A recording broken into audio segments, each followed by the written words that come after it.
Hi there, I'm Clifford Bates, and welcome once again to Reading Aristotle's Politics.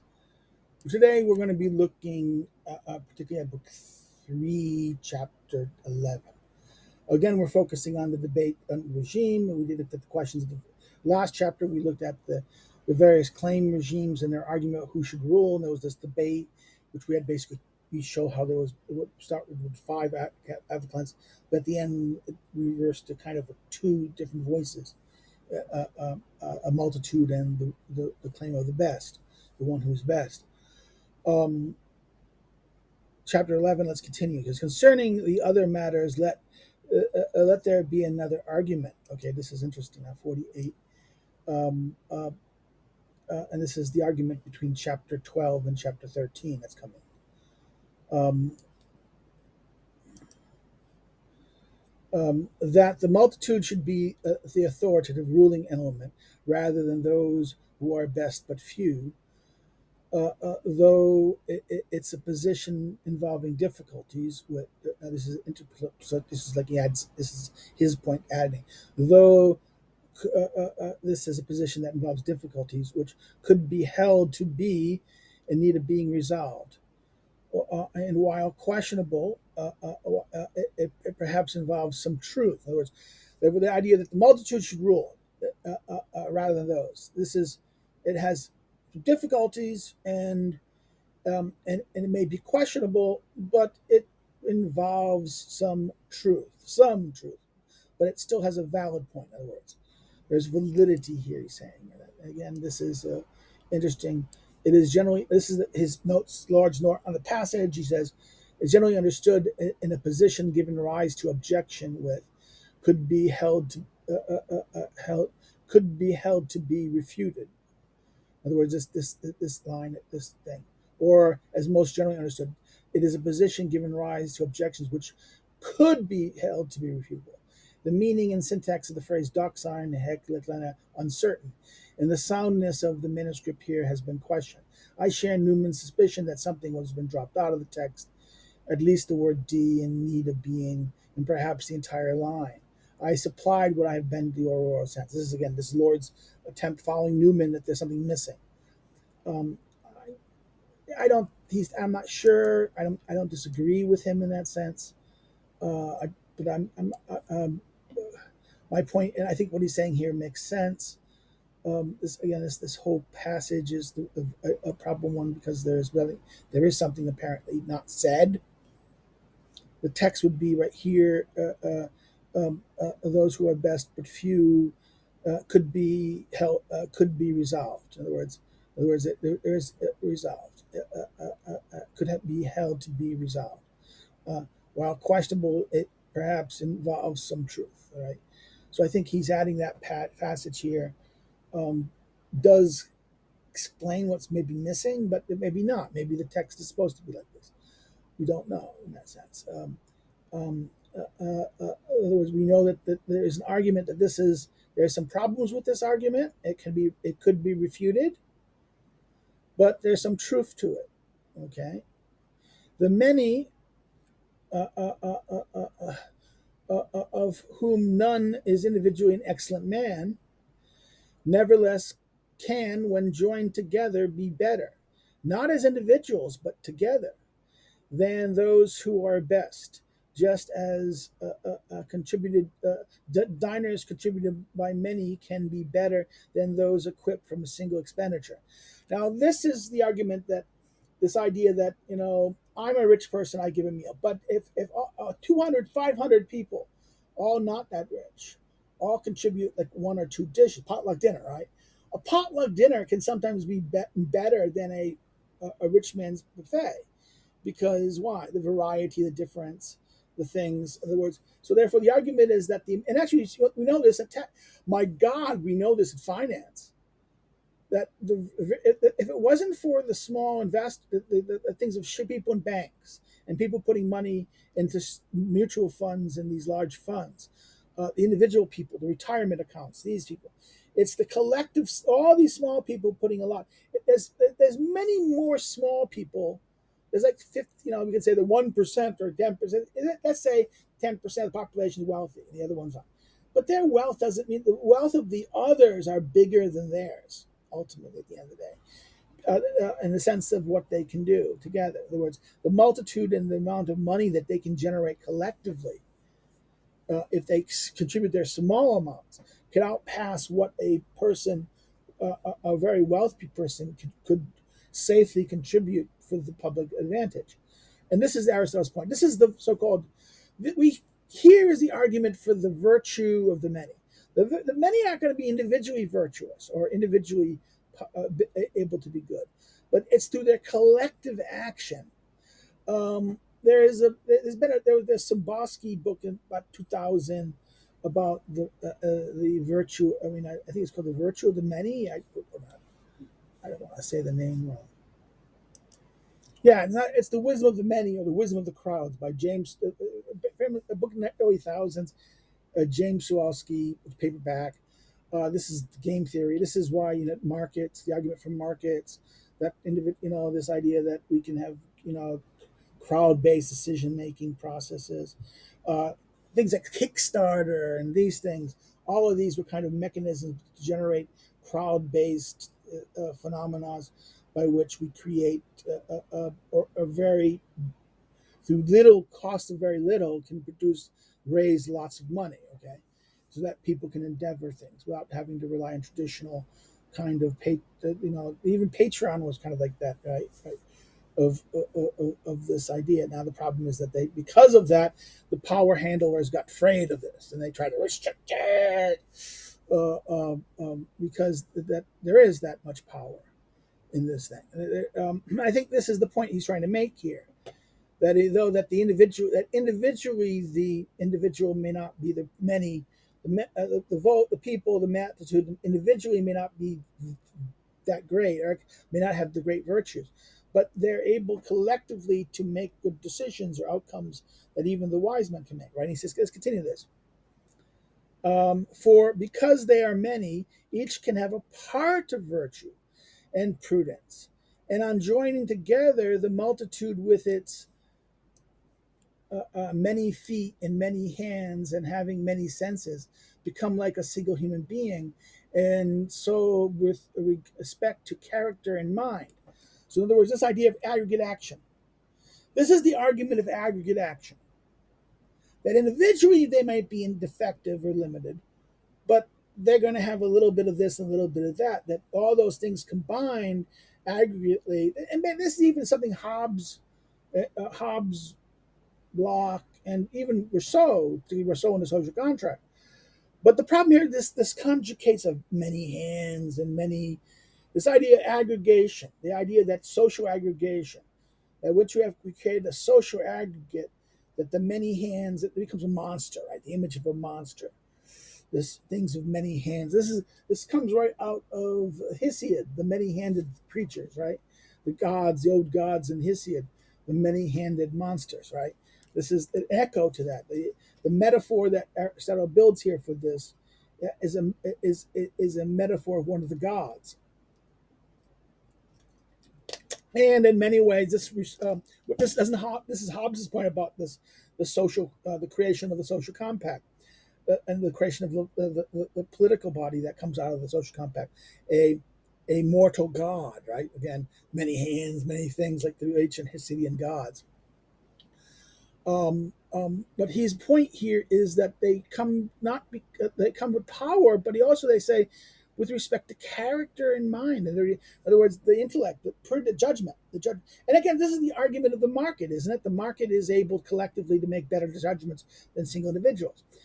We know this with AI a little bit. We know the story about AI. I was just rereading the story in 1980s in there was a game I used to like, travel. I still like it a lot, but Train Credit Squadron, where in the early 80s, this computer guy, I forget his name, wrote an AI program, Arisco, it's called Arisco or something like that. And he used the computer to generate the series of computers to generate the most perfect. He fed the rules of the game into the system to create fleets that would win. And the AI designed a fleet that would win, and it was unbeatable. It got they even had to change. They changed after the first time he did it. they changed the rule, and after that, even he, after they said, "Oh, you can't do it the way you needed to do something else," and he gave it, went back and designed it, came up, and they still tried it.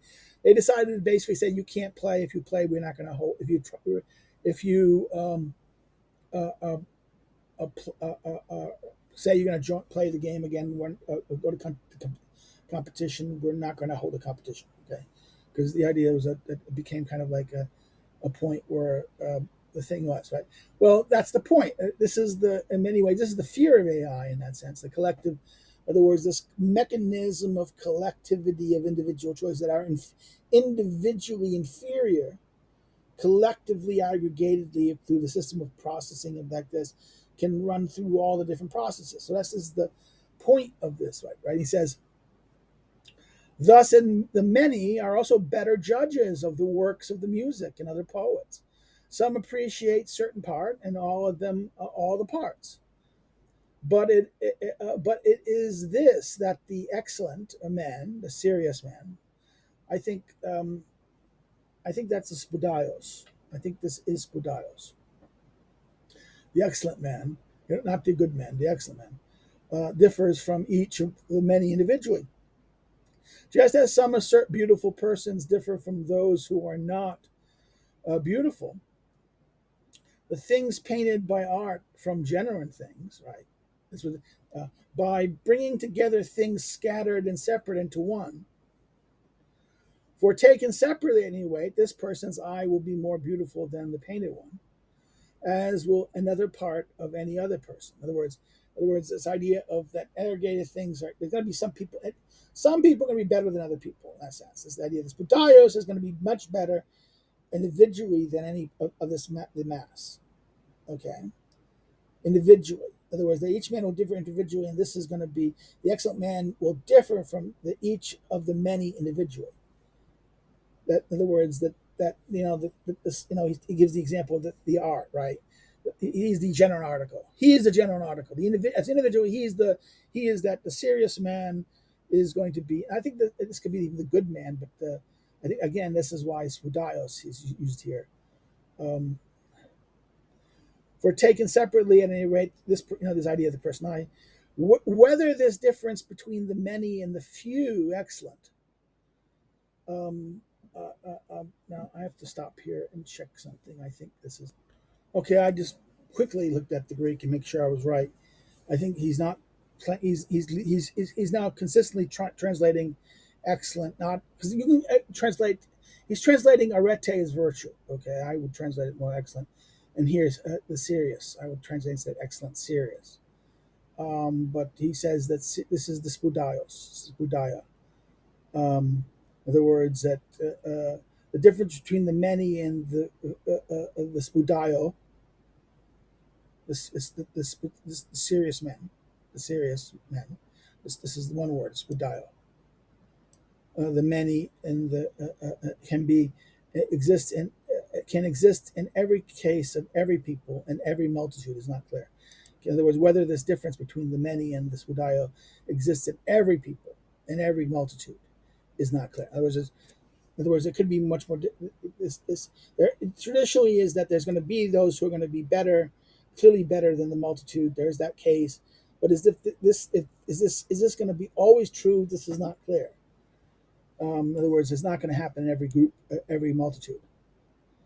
Or rather, it might be objected by Zeus. It is clear that in some cases it is impossible.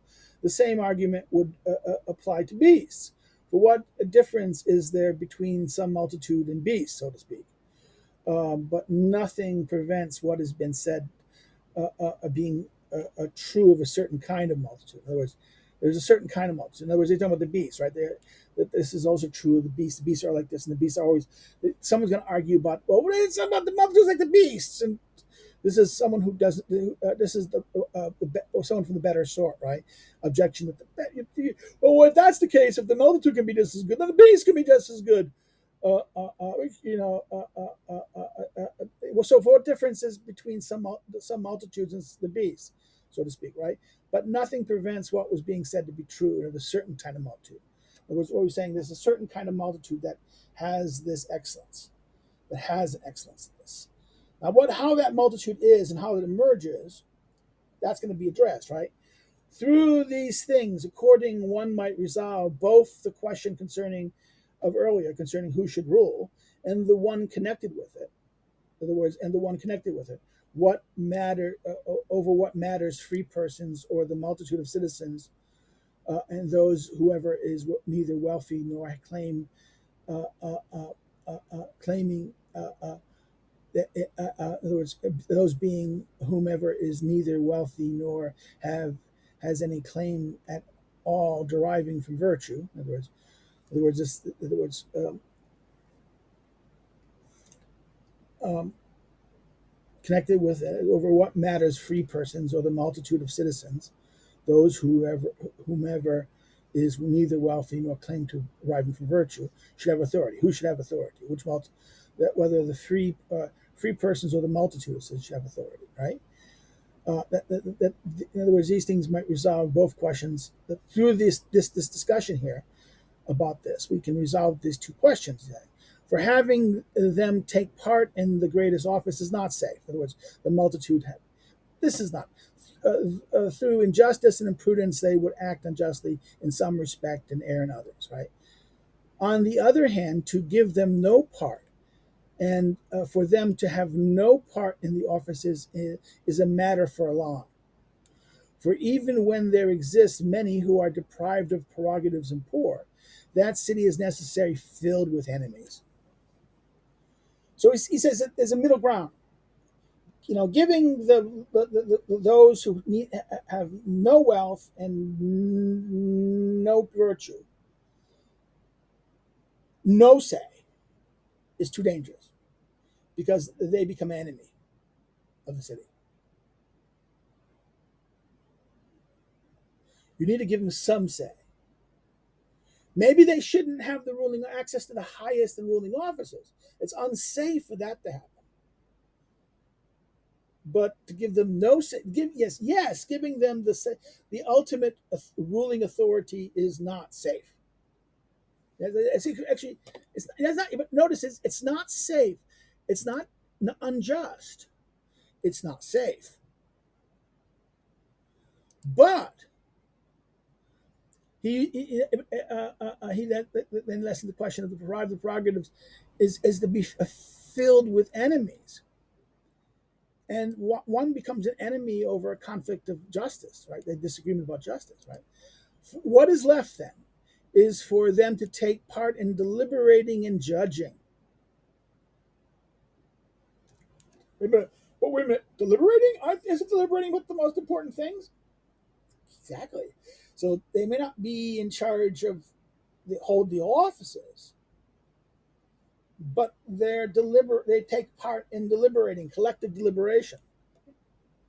And Solon and certain other legislatures arrange to have them both choose the officials and audit them, but do not allow them to rule alone. And this is 50. Again, this is back in chapter 12, book 2. And again, 3:5, an audit and ultheme was a formal review of the performance of official conducted on an annual basis in Athens and other Greek cities. So they'd look at what was done, they'd inspect to make sure you weren't the official office holder would. Oh, I wish we did that in America. Every time you had an office, your time was up. You had to be inspected. There was a kind of body that's saying, "You did this, you did that, you did that, you did that, you did that," and then that people it'd be publicly known what you did and did. Oh, you made use your power here to make yourself wealthy. In other words, and for the people knows this, and this is recorded, and that the voters can punish you for that or just ignore it. That would be an interesting thing to do. Um, okay, so therefore that's that point, right? That arrange it or them, but not allow them to rule alone. For all of them, when joined together, have an adequate perception, and once mixed with those who are better, bring benefit to the city, just as impure substances mixed with pure ones make the whole more useful than the small amounts of the latter. but each separately is incomplete with respect to judging. In other words, the many as a whole, individually like this, and in other words, you mix them with the better ones. You mix the many with the better ones, and you get a even better mixture, right? This is 51. This is that weird line about food in the raw or crude state. This is from Generation of the Animals. He talks about this, right? This idea that cooked food is better than raw food. And so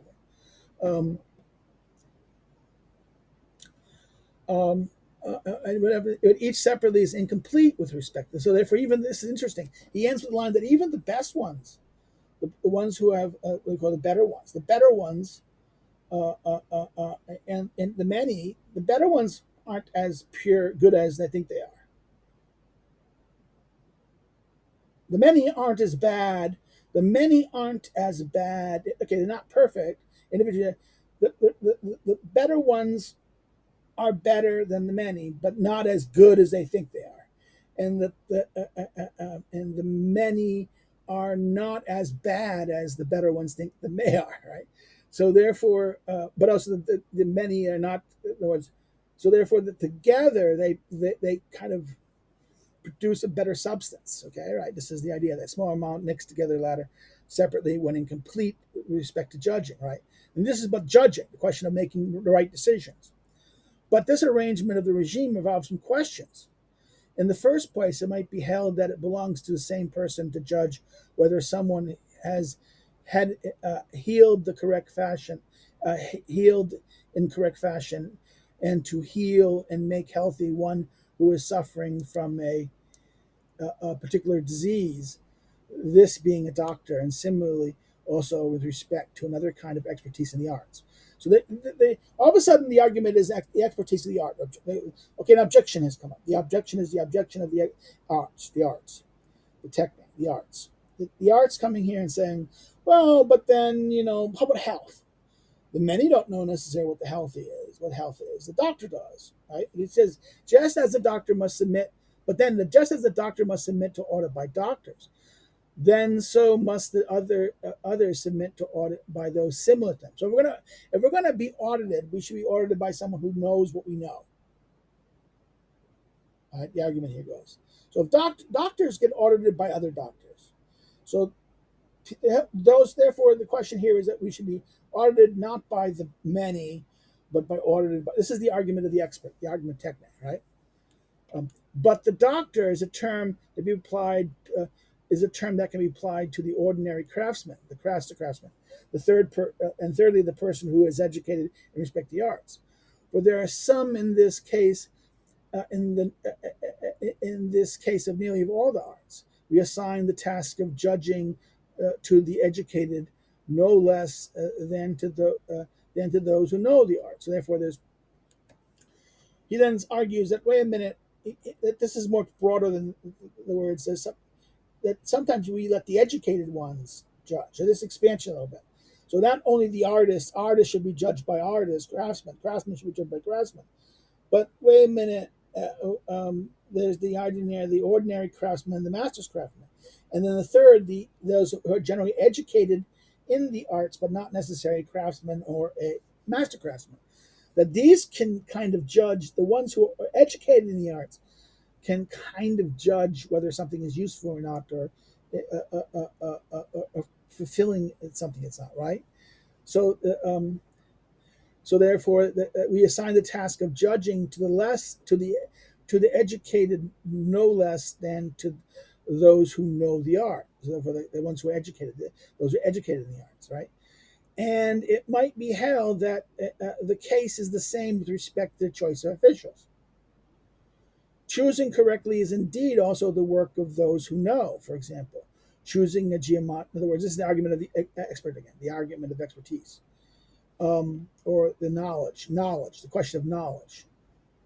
The argument here is the question of expertise or the artist, the argument for the arts is a question of an episteme, of knowing, of science, but episteme usually translates science, but also knowing, right? This idea of knowledge, of what we know. And usually the argument of episteme is the argument against democracy, right? Jason Bremen's famous books against democracy is kind of an epistem that we call it the epistocracy, the rule of the wise, the rule of the knowledgeable against the unknowledgeable. His really attacks on his constant attacks on democracy, from the past 15 years in his writing, using game theory and kind of the game analysis. He would say he's not using game theory, but kind of analytical arguments. But that's what game theory is: analytical arguments. Um, trying to make the argument about knowledge. That many doesn't have knowledge, right? And the main ignorance, and a lot of game theory argues that, right? That the idea is that's collective choice theory and things like that. That these large scale people do usually don't operate. They're not operating by the same way, right? Collective choice and things like that. Simon, I forget Simon's famous uh, concepts of collective choice. Um, and Aristotle kind of knows this as well, right? He's bringing that. This is the kind of implicit argument here, right? Choosing correctly is indeed those works will know. For example, choosing a geometer as the work of an expert in geometry, and a pilot, and they pilot that of the expert of piloting. If certain non-professionals share even in some of these works and arts, however, they do not do so in a greater extent than those who know. So even though the educated, this is the counter argument. Okay, the greater, but no. Some things are going to be very specific technical knowledge, and someone may know generally, but they're not going to really be able to know what's there. So therefore, this is an argument here against the idea of even the educated ones. So this point here was the kind of expanding it to, okay, some art, the idea of maybe those is merely educated, but no, some things that some skills and some crafts and tech knowledge is going to be specialized, and that the generally educated person is not going to know as much as the one who does know, right? The non-professionals, right, will share in the work, but however they do not do so in a greater extent than those who know, right? That line. So according to this argument, the multitude ought not to be given authority either over the choice of officials or over their auditing. This is the argument. This is the argument that Bremen and people like that make, right? This is the counter argument to the rule of the crowd, the rule of the many. Okay, but perhaps not all of these things have been finely, beautifully, nobly argued, right?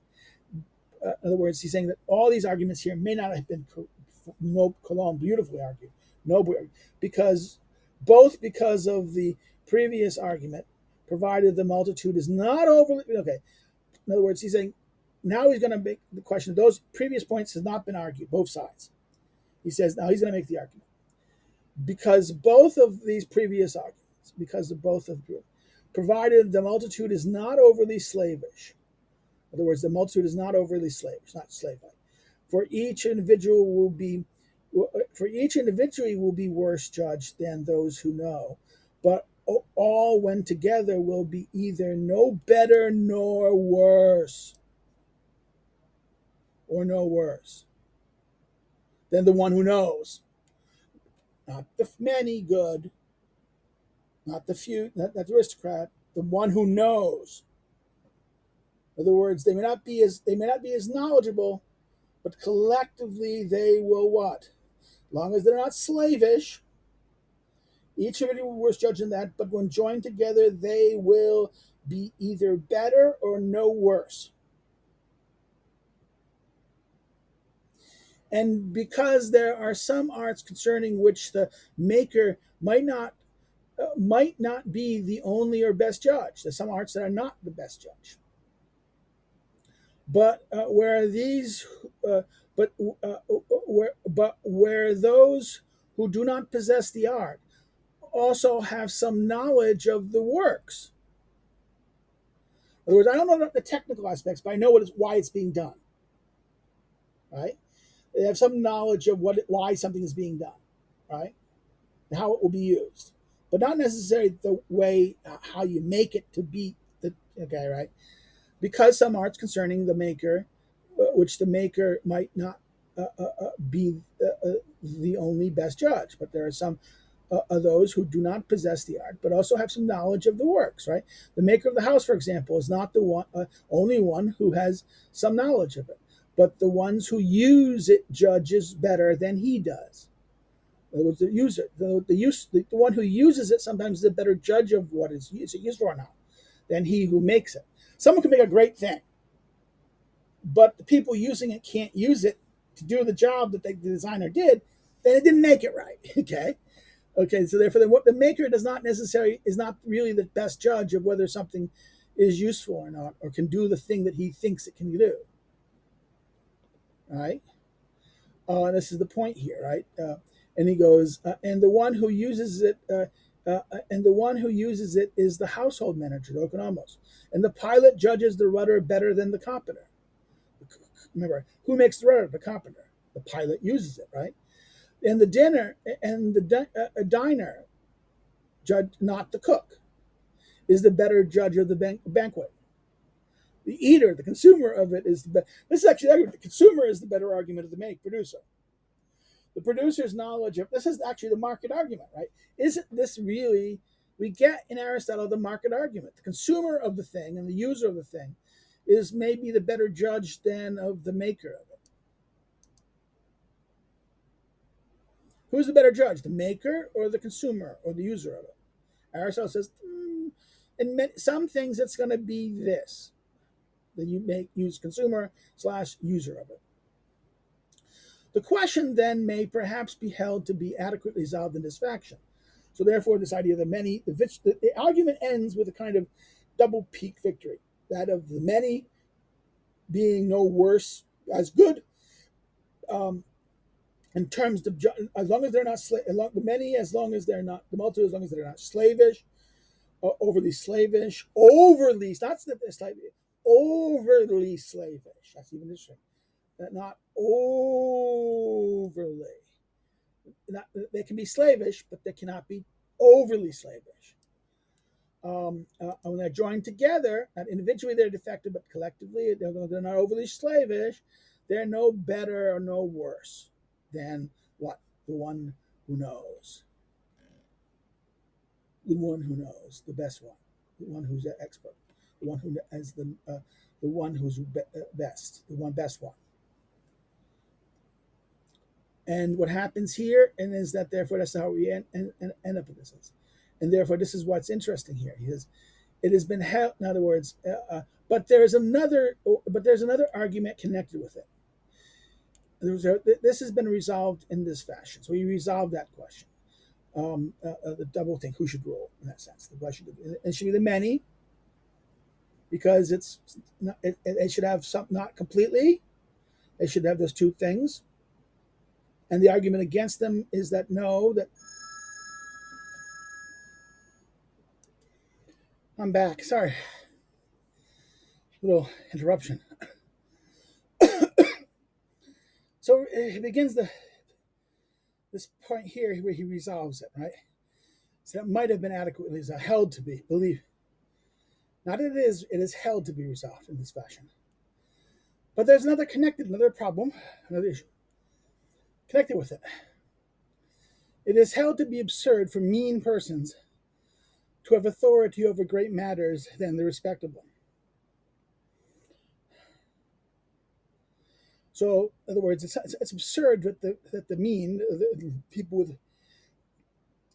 who are mean, which I mean, it's not mean as bad or like vicious, but maybe vicious in the sense that they're people of low character or don't have the capacity, have no judgment, or so the mean people with very little ability, right? That these people should have authority, rule, or power, authority over great matters than the respectable. This is basically an argument of this is again where the respectable come and say, the respectable should do not the people who like this, right? But auditing and some choice of official, but auditing and the choice of officials are a very great thing. And in some regimes, as we've said, these are given to the people, for the assembly has authority over everything of the sort.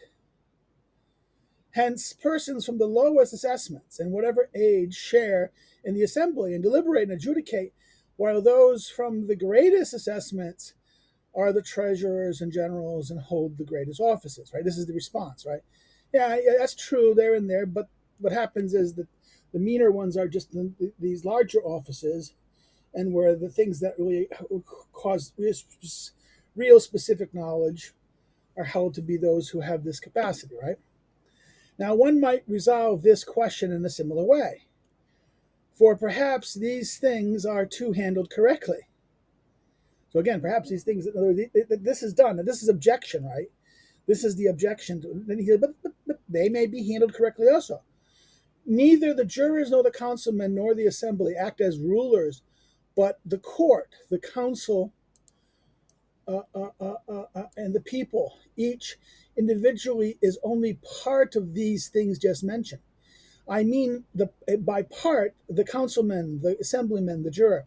In other words, that no one person. Again, this is the question of aggregate, the individual's role in terms of an aggregate entity, the collective, the body.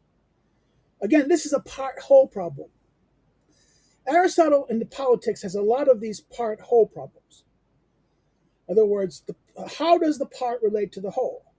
In other words, he's saying that the part individually may be not perfect, but together all the defective parts may produce a working and effective, virtuous whole. That they're not virtuous individually, but they're virtuous collectively. Okay, this is an interesting point that he's suggesting here.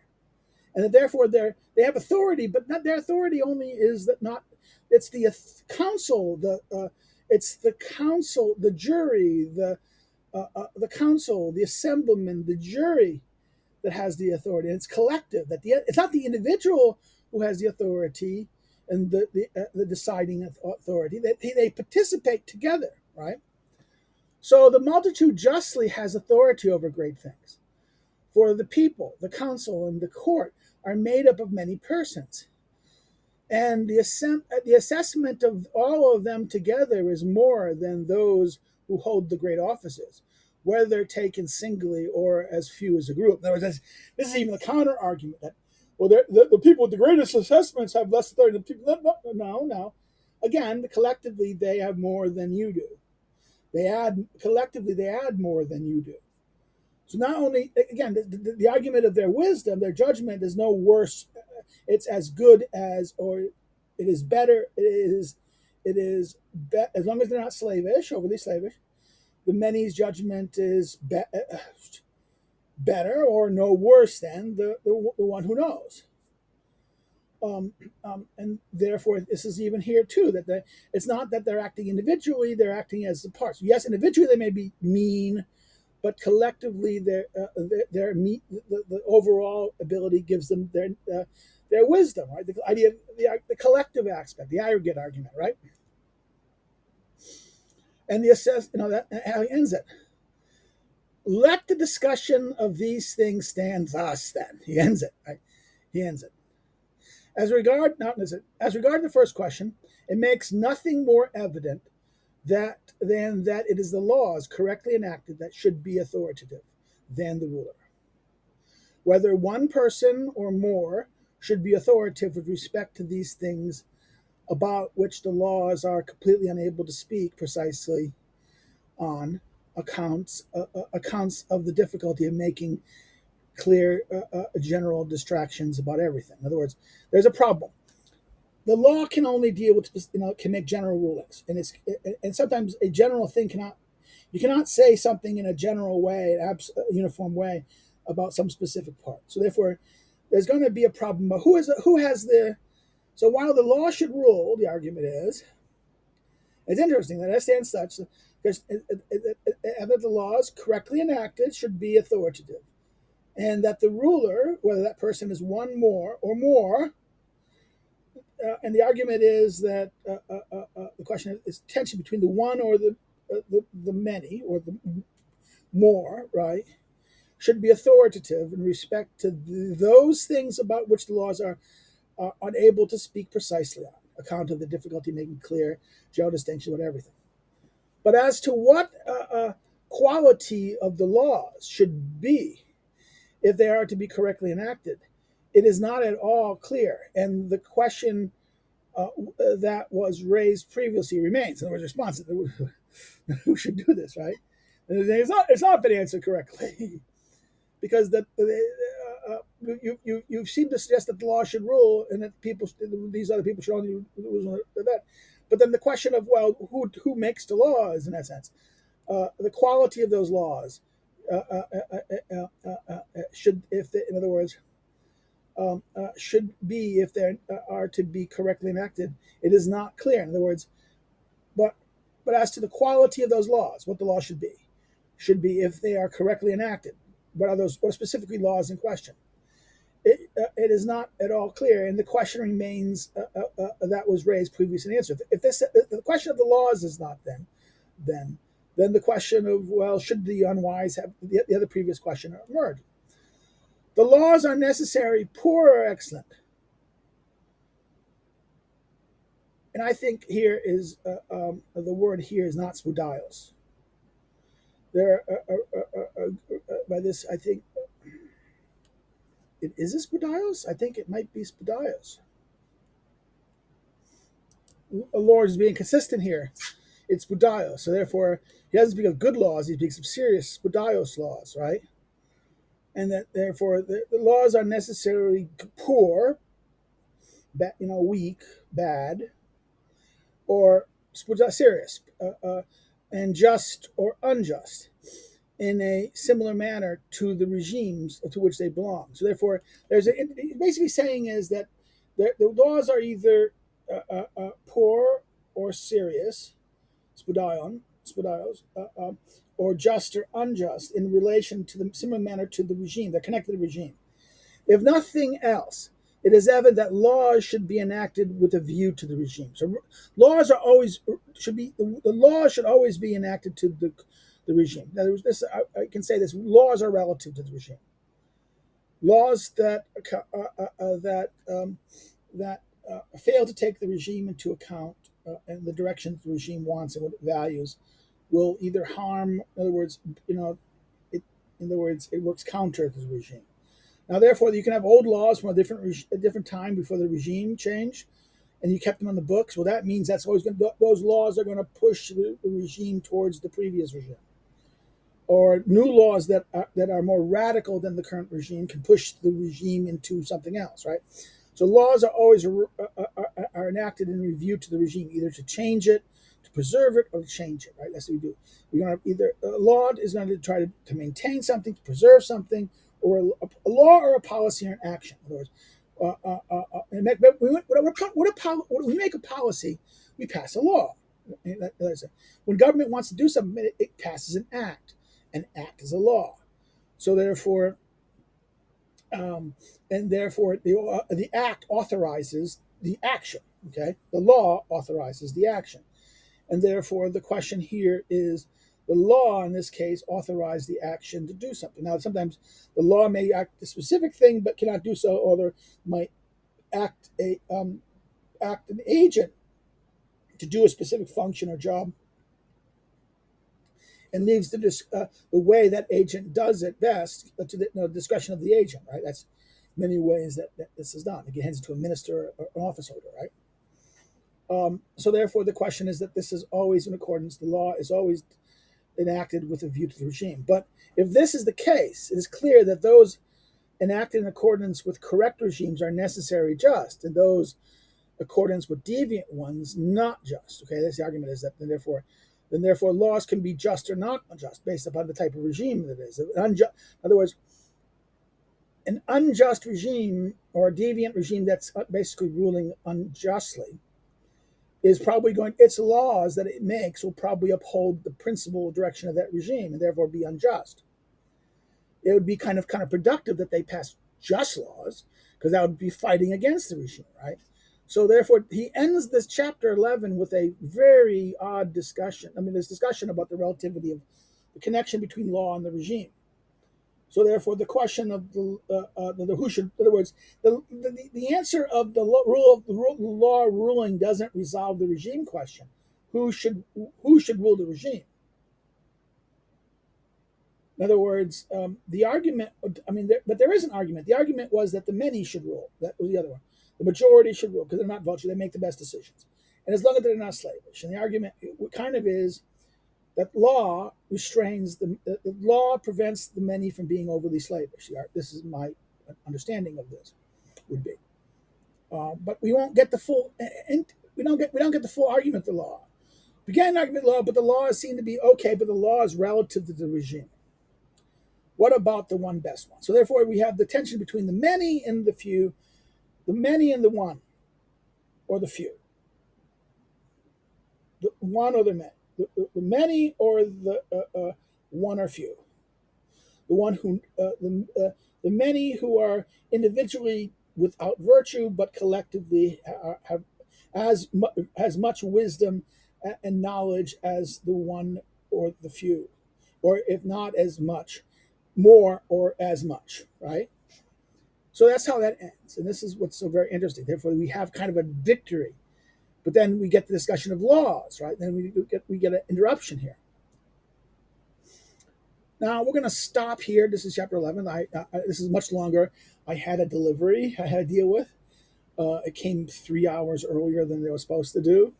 That's why I kind of like had to freeze this video and then go do it.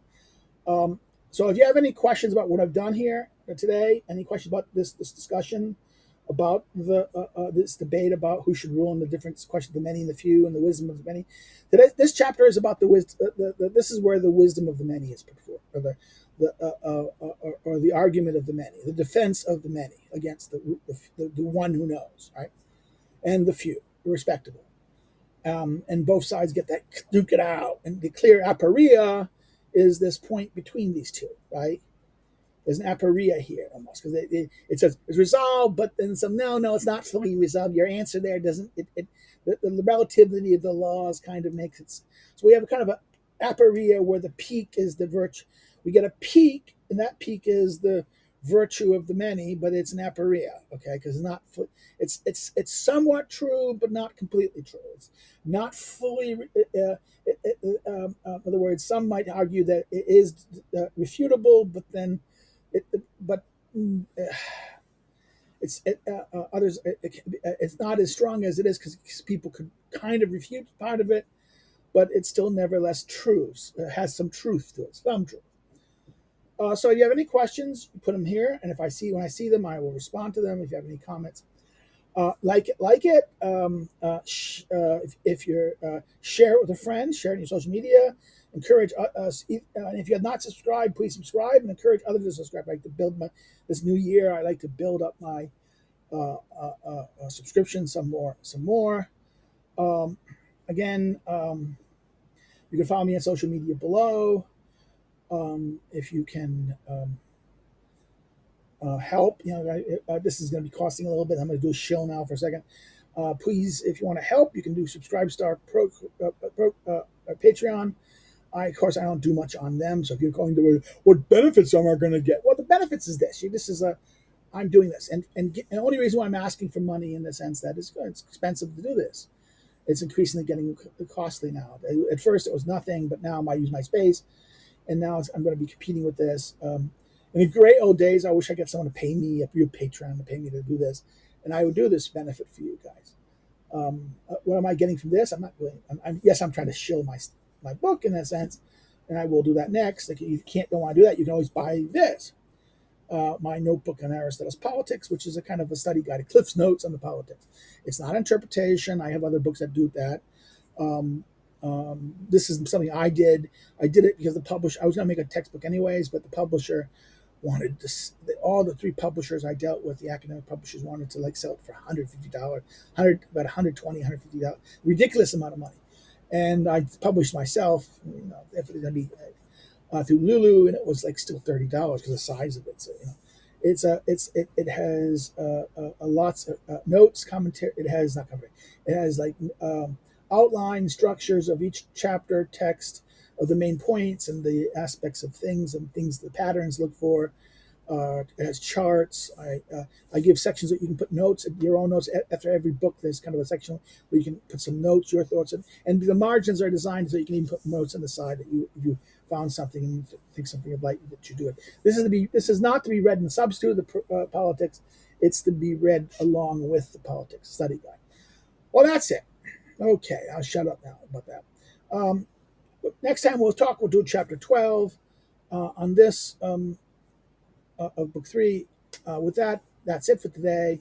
Have a good one and have a good day. Take care. Bye bye.